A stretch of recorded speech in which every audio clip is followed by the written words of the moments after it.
Chapter 10, Unit 2, AS 23.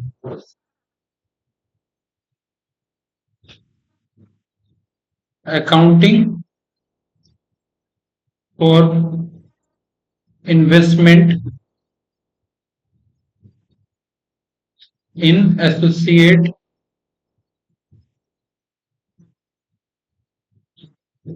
consolidated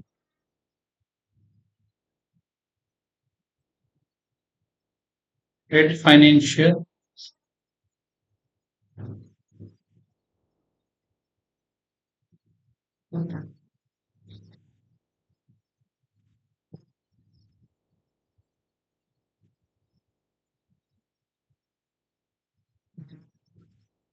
statement.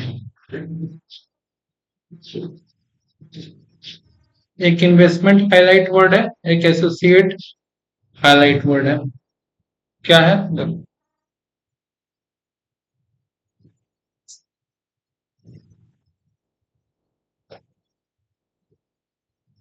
5 marks का,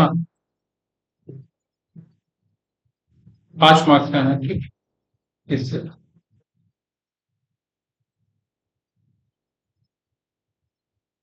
understand as and relation. As का मतलब आपका अकाउंटिंग स्टैंडर्ड है.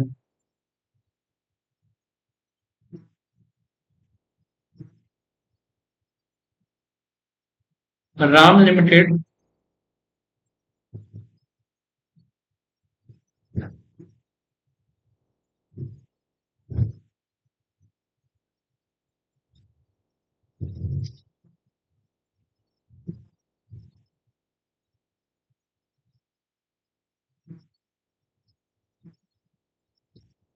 लिमिटेड रहीम लिमिटेड में मान लो इन्वेस्ट किया है 200 करोड़ और 51% शेयर खरीदा है, तो राम लिमिटेड को क्या बोलेंगे?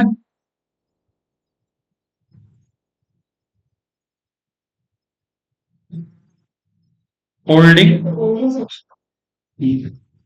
और रहीम को बोलेंगे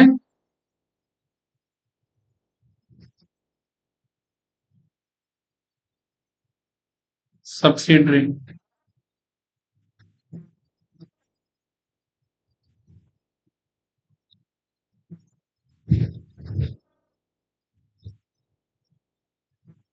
और इसका एक और चीज कह सकते हैं हम लोग इन लोग को. राम हो गया इन्वेस्टर और रहीम हो गया इन्वेस्टी. ठीक है.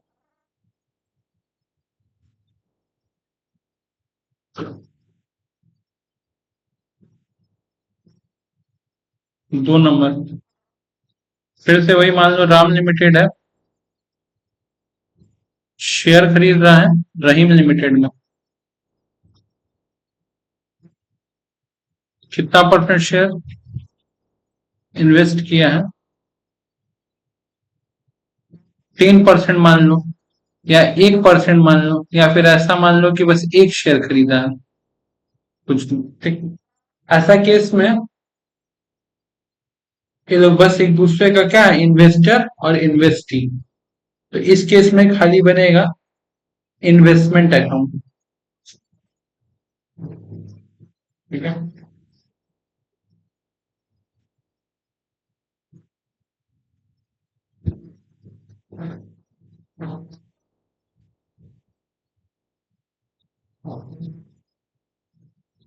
अगर राम लिमिटेड रहीम लिमिटेड में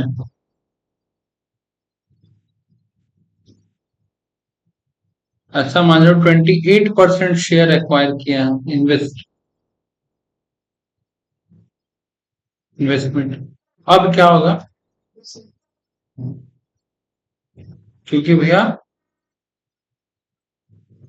20% से ज्यादा है तो यहाँ पे लगेगा AS 23। तो देख लो भैया, अगर 20% से ज्यादा हो तो AS 23, अगर 20% से कम होगा तो AS 30, और 50% से ज्यादा होगा तो AS 21 बटा हुआ है। ठीक है,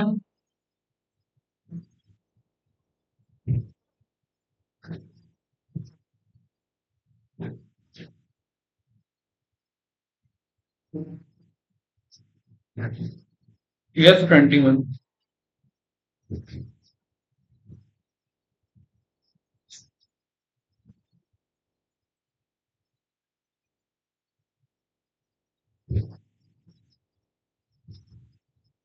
एसोसिएट बोलते किसको, खाली अभी डिफाइन है, उसका कुछ नहीं है।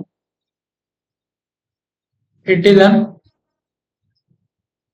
enterprise in which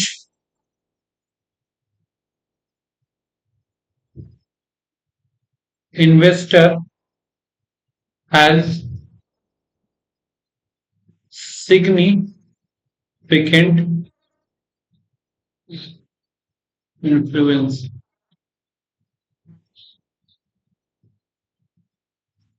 and which is neither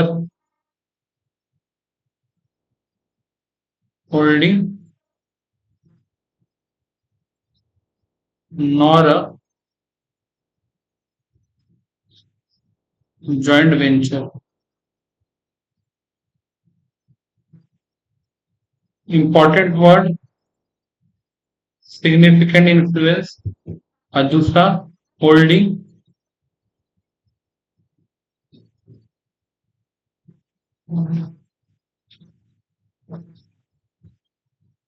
तो यह सब्सिडी होगा। सब्सिडरी उसको बोलते हैं, सॉरी जॉइंट, क्या मुंह से निकल रहा है, एसोसिएट उसको बोलते हैं जो ना ही सब्सिडरी हो ना ही जॉइंट वेंचर हो।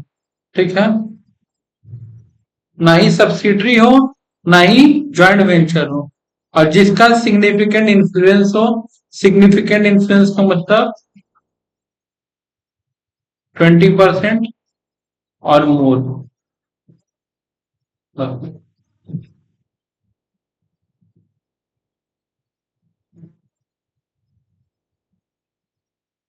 अब एग्जाम्पल क्या है, देखो, ए लिमिटेड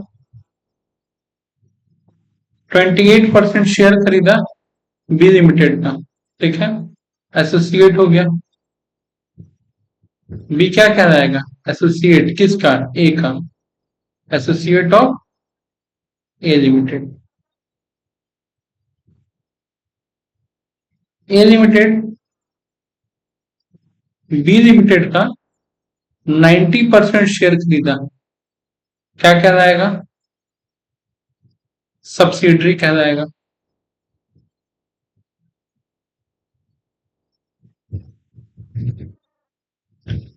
लेकिन अब एक जरा बात समझना, नीचे आ गया एक सी लिमिटेड, और ए लिमिटेड के पास सी लिमिटेड का 10% है। कितना है, 10% है।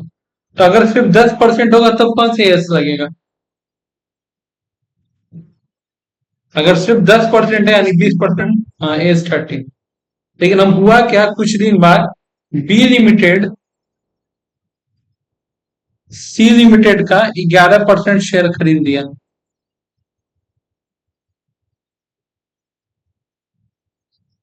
ए के पास पहले से 10 था, बी भी 11% सी में खरीद लिया। अब सवाल यह है, क्या C is an associate of A limited, क्या सी एसोसिएट है ए लिमिटेड का। ए के पास 10% है, बी के पास 11% है, क्या एसोसिएट है, हाँ या ना।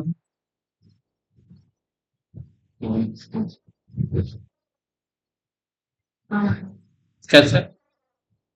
तुमको 10 लेके पढ़ के जाना दोनों को मिला के 21%। हाँ, क्योंकि बी में 90% किसका है? कोई दिक्कत ही नहीं है इसमें, ठीक।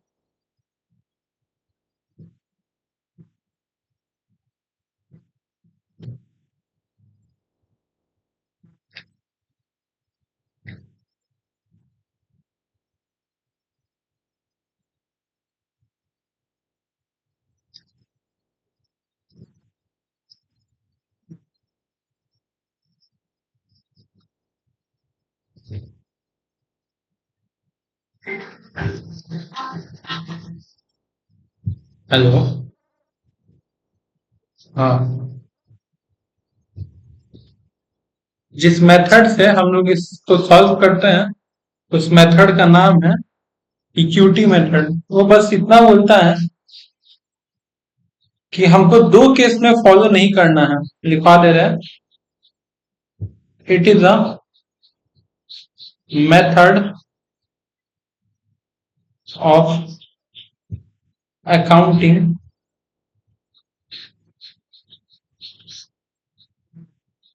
followed by all enterprise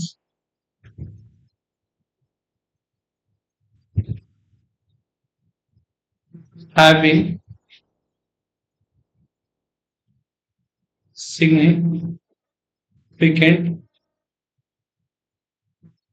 influence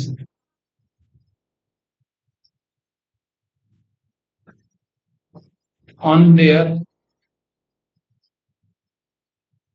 associate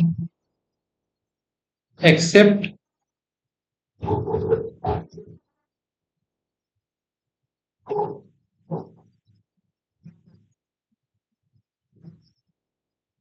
control is intended to be temporary। अगर टेम्पोररी टाइम के लिए है तब तो ये 27 हो जाएगा, क्योंकि जॉइंट वेंचर होगा कुछ समय के लिए, तब ये मेथड फॉलो नहीं करना है। और दूसरा, देयर इज अ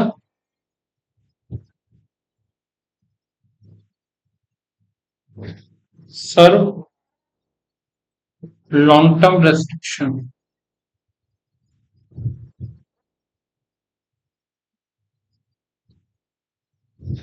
या फिर आपका जो इन्वेस्टमेंट है वो लंबे समय के लिए आप कर ही नहीं रहे हो, शॉर्ट टर्म के लिए कर रहे हो। तो इन दोनों ही केस में इक्विटी मेथड फॉलो नहीं होगा। अब इक्विटी मेथड क्या है? इक्विटी मेथड हम लोग को सिखाएगा calculation.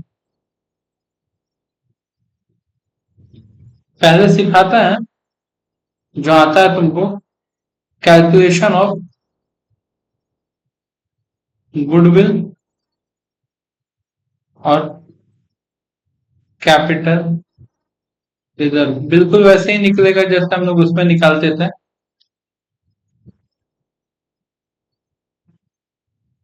Amount paid for acquisition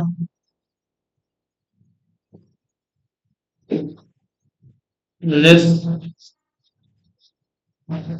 pre acquisition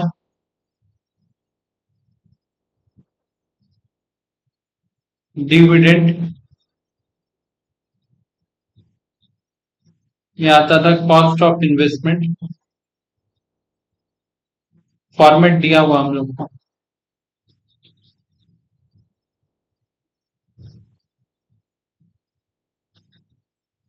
इसका लिस्ट कर देंगे। शेयर इन वैल्यू ऑफ, यहाँ पे वर्ड होता है नेट एसेट्स यूज, ठीक है, लेकिन नेट एसेट्स का भी मतलब वही है, नेट वर्थ है। ठीक है, जैसे निकालना सीखे थे हम लोग, नेट एसेट्स। तो या तो फिर तुम्हारा गुडविल आ जाएगा अगर पॉजिटिव बैलेंस आया तो, और निगेटिव बैलेंस आ गया तो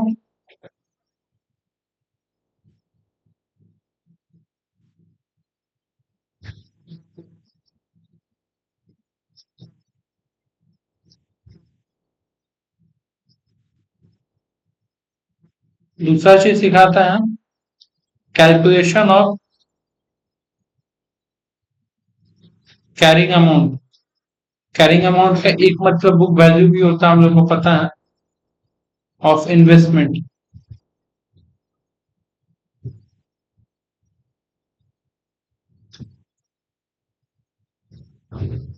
इसके लिए क्या फॉर्मूला है? Share in value of net assets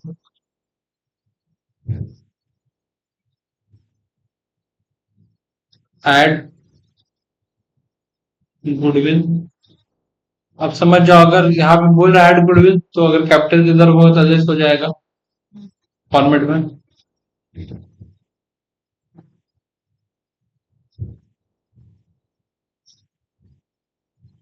ये आ जाएगा तुम्हारा cost of investment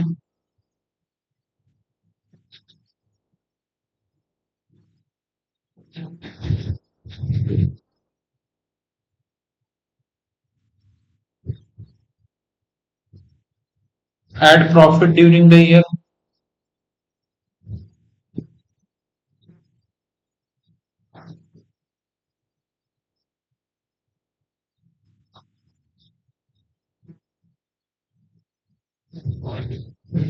yes, dividend paid. अच्छा, ये दो लाइन समझना बहुत जरूरी है। तो मेरा आ जाएगा कैरिंग अमाउंट।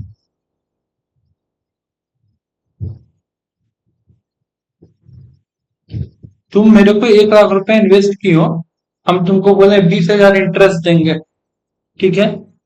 अब 1 लाख में हम तुमको खाली 5,000 रुपया अभी दिए हैं, और बाकी 15,000 रुपए देने वाले हैं, तो इन्वेस्टमेंट कितना लिखोगी? 1 लाख रुपए है, तो मेरे को इन्वेस्ट की हो, 20,000 रुपए हम देने वाले हैं, जिसमें से 5,000 रुपए दिए, कितना दिए? 5,000। बाकी 15,000 रुपए भी देने वाले, तो इन्वेस्टमेंट कितना लिखोगे? देखो, मान लो तुम कॉस्ट ऑफ इन्वेस्टमेंट कितना की हो? 1 लाख। कितना प्रॉफिट बन रहा है तुम्हारा? प्रॉफिट बन रहा है 20,000, जिसमें से 5,000 तो पे हो ही चुका है ना। तो बुक वैल्यू कितना लिखोगे? 1 लाख। कोई दिक्कत नहीं। ठीक है। अब मान लो कि जो तुम इन्वेस्टमेंट की हो वो एक्चुअली में 80,000 का था, अब 20,000 एक्स्ट्रा दी हो, वो मेरे को गुडविल के लिए दी। ठीक है। या फिर ऐसा मान लो कि तुम मेरे को जो दी थी वो 1,20,000 रुपया के लिए था, लेकिन दी मेरे को 1 ही लाख थी। 20,000 रुपया कैपिटल रिजर्व पे घटा के, ये भी मान लो। ठीक है। यहाँ पे ऐड हो रहा है, यहाँ पे लेस हो रहा है। ऐड गुडविल के लिए और लेस कैपिटल रिजर्व के लिए।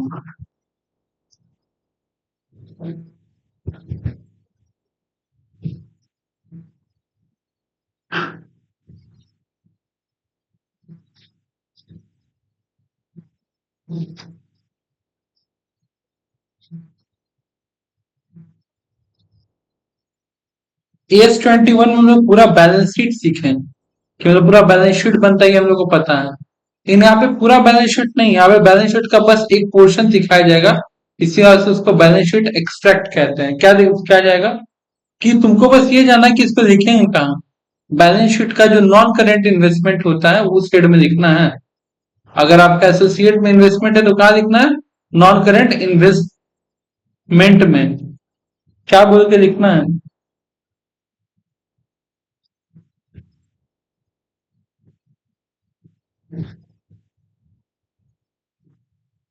Share of net asset add share of profit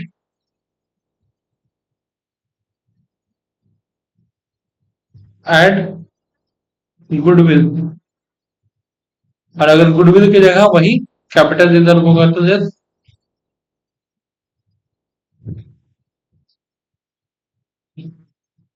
ये पूरा स्टेप बाय स्टेप ऐसे करके बैलेंस शीट में 2 कॉलम में हमको करके शो करना पड़ेगा। सेम चीज जो इनकम होगा उसको कहाँ दिखाएंगे? कंसोलिडेटेड ऑफ पीएल में।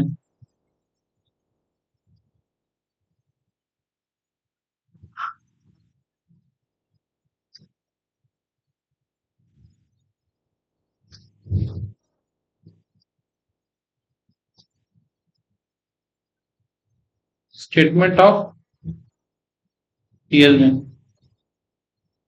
उसमें हम लोग इसको लिखेंगे अदर इनकम का हेड में। अगर आप एसोसिएट कंपनी से पैसा कमा रहे हैं और इसको दो पार्ट में लिखेंगे, एक लिखेंगे shares in profit of associate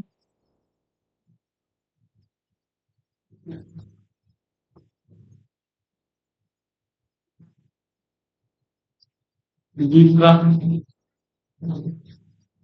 pre acquisition dividend अगर कोई है तो less transfer to investment.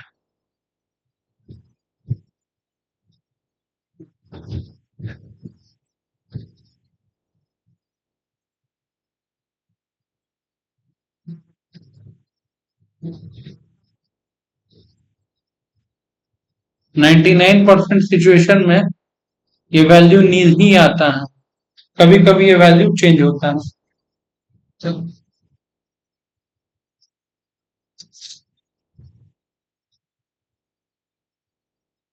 AS23 में मेन यही इतना ही बात था और ये फॉर्मेट था, फॉर्मेट ठीक है। अब जरा इधर आओ, ये AS23 हम लोग सब पढ़े हैं। अभी क्या करेंगे देखो, भाई ध्यान देना है। A limited has 70% holding in C limited, ठीक है। ए लिमिटेड का 70% होल्डिंग है सी लिमिटेड में, and B limited also has a 28% holding in the same company. So A Limited with the majority of holding that is more than 50% is the parent company, holding company. Since B is hold more than 20% but not more than 50% in C Limited, C will be an associate of B. ये तो common है। A Limited holding 90% shares in B and 10% in C, and B is holding 11% shares in C. A Limited is the parent of A.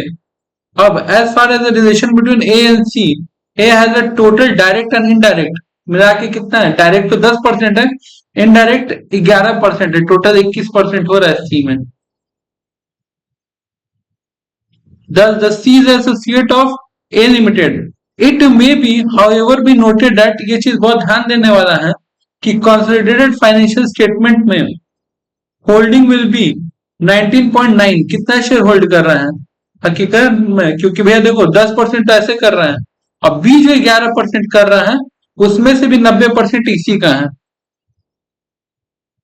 ये हम लोग का equity method. अब sums, A limited acquire 45% of B limited shares on April 1, 2011। The price paid was 15 lakh, कितना दिया? 15। Following are the extract of the balance sheet of B limited as 1 April 2011। Paid equity share इतना रहा, security पे इतना रहा। B has reported a net profit of 3 lakh and dividend paid 1 lakh रुपया, ठीक है, for the year. Calculate the amount which the investment in B Limited should be shown in the balance sheet। Balance sheet में क्या दिखाना है? तो balance sheet का format हम लोग को पता है। बैलेंस शीट में दिखाते हैं शेयर ऑफ नेट एसेट सबसे पहले। तो नेट एसेट्स का मतलब ही होता है नेटवर्थ। तो हो गया 10 लाख, 1 लाख, 5 लाख, यानी टोटल कितना? 16 लाख। 16 लाख का कितना परसेंट? 45%।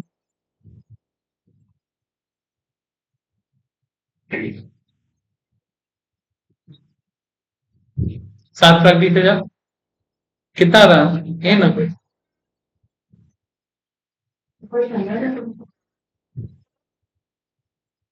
इन्वेस्टमेंट क्या रहा? 15 lakh.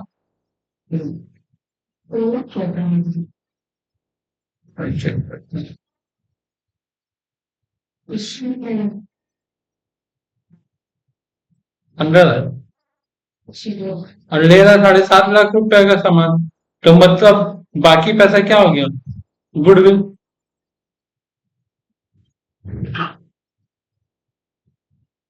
Calculation of carrying amount, balance sheet में क्या जाएगा, कैरिंग अमाउंट जाएगा। कैरिंग अमाउंट कैसे निकलेगा, 7,20,000 का था, गुडविल 7,80,000 का था, ये था ना। Share of net asset 7,20,000, add share of profit, ठीक है। एड गुडविल, तो गुडविल पहले ऐड कर लेते हैं, गुडविल कितना है मेरा 7,80,000। तो उसके बाद कह रहा था कि प्रॉफिट हुआ है टोटल कितना, 3,00,000, 3,00,000 का 45%, और लेस कर देंगे डिविडेंड पेड रहेगा अगर, लेस अगर डिविडेंड पेड रहेगा तो डिविडेंड पे करके रखा हम लोग का 1,00,000 का 45%, 45,000, कोई दिक्कत।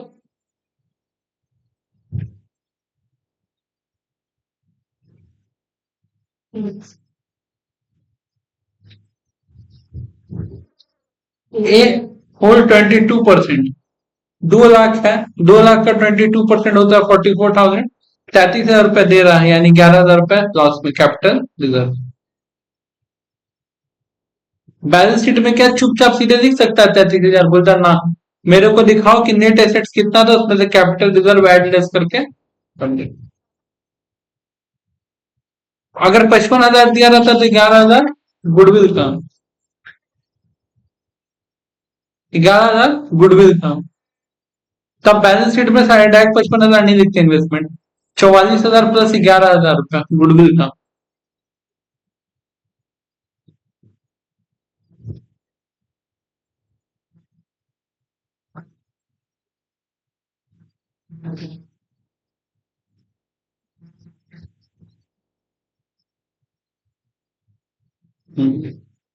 आखिरी इलस्ट्रेशन है 2, A limited required 40% share in acquired से रिक्वायर्ड बोल रहे 40% share in B limited on April 1, 2011 for 10,00,000, कितना लगाया 10,00,000।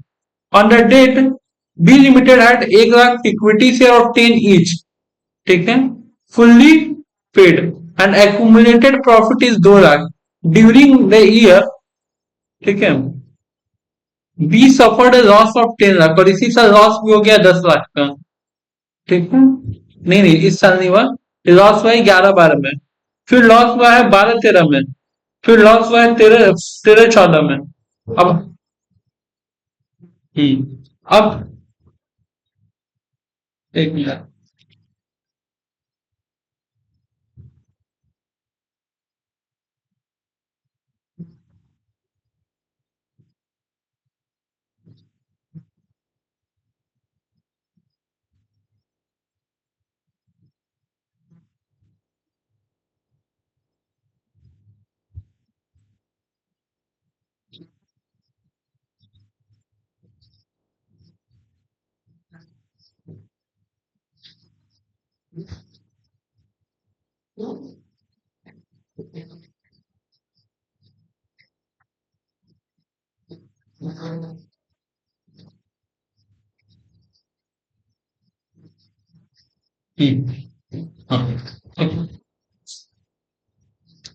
तो भैया देखो, इक्विटी शेयर था 10,00,000 का, रिजर्व में सरप्लस था 2,00,000 का, टोटल हो गया 12,00,000। अब वो 12,00,000 का में से 40% का नेट एसेट खरीद रहा है, ठीक है। नेट एसेट खरीदा तो हो गया 4,80,000 रुपया। कॉस्ट ऑफ इन्वेस्टमेंट दिया था 10,00,000, यानी कि एक्स्ट्रा पैसा पे किया 5,20,000, एक्स्ट्रा पैसा पे किया है 5,20,000, कोई दिक्कत। गुडविल, बैलेंस शीट में क्या दिखाएंगे, 4,80,000 प्लस 5,20,000, टोटल हो गया 10,00,000।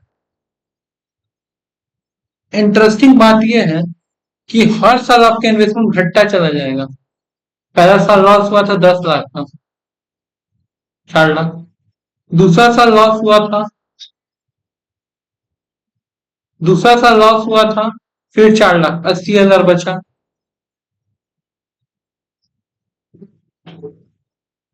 फिर 12,50,000 का 40%, 5,00,000, कैरिंग अमाउंट 1,00,000। मतलब पहला साल उतना ही लिखेंगे, जैसे जैसे लॉस होते जाएगा इन्वेस्टमेंट अमाउंट सब लेस कर करके दिखाते जाएंगे, ठीक है। कोई दिक्कत इसमें,